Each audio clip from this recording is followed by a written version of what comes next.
وارد حوله 296 کوچه سامانیان گردیدیم. صاحب خانه گلماس بافتدبای بوده است. به سبب تخریب خانه‌اش همین زمان در اینجا یگان روز بویده قرار ندارد. خیلی ببینید خانه این نفر هم پوره از تیر گلوله های انداخته نیروهای مسلح جمهوری قرقیزستان خراب گردیده است و در این دیوارها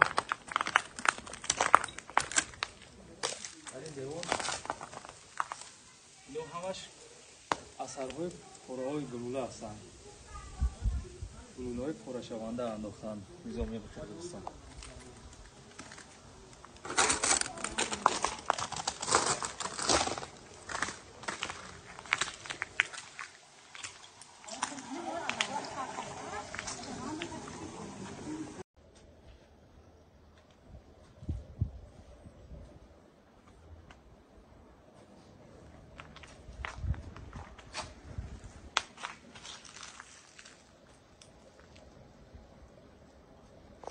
این خانه استقامتی در محله سامانیان مستقر است.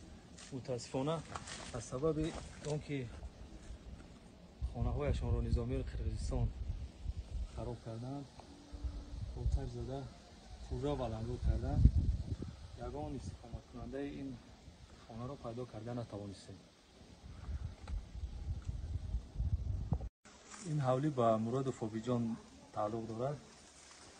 چیزی که عیان است حاجت به بیان هم نیست. تمام این خرابی‌هایی که می‌بینید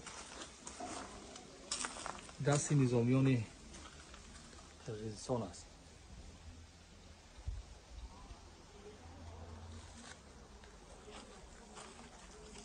نظامیان قرقیزستان متاسفانه یگان ذره به مردم آسایشته رحم نکرده و یک بی‌رحمی مخصوص هجوم مسلحانه را بالای مردم ملکی انجام دادند.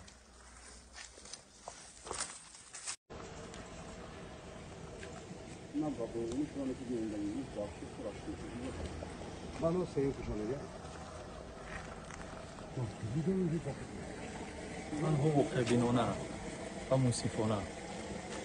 این قسمت جمهوری قرقیزستان است و این طرف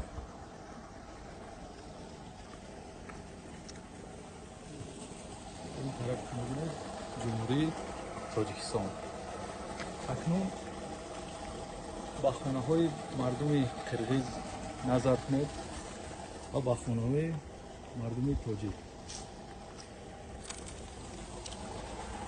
و خلاصه خود را براره که در کی و خاک کی تجاوز کرده. از جانب تاجیکستان دهها خانه ویران و بلندگار گشته، ولی از مردم خانه‌های مردم قرقیز سوار باشد حتی یک شیفتی آن نشکسته است.